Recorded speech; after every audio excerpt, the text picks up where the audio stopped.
ব্রাহ্মণবাড়িয়ার বাঞ্ছারামপুরে আধিপত্য বিস্তারকে কেন্দ্র করে সংঘর্ষের ঘটনায় যৌথ বাহিনীর অভিযানে ৩ ভাড়াটে সন্ত্রাসীকে আটক করা হয়েছে। এ সময় তাদের থেকে 10টি ককটেল উদ্ধার করা হয়। সংঘর্ষে গুলিবিদ্ধ হয়েছেন একজন।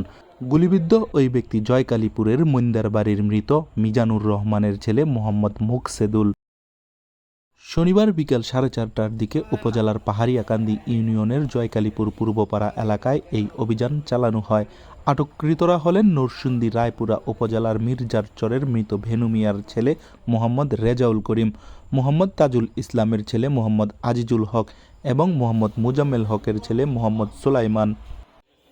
পুলিশ ও এলাকাবাসী সূত্রে জানা যায়, শনিবার দুপুর 2টার দিকে বাঞ্ছারামপুর উপজেলার জয়কালীপুর এলাকার মইন্দারবাড়ি ও মুসল্লিবাড়ির মধ্যে দীর্ঘদিনের আধিপত্য বিস্তারকে কেন্দ্র করে সংঘর্ষের ঘটনা ঘটে।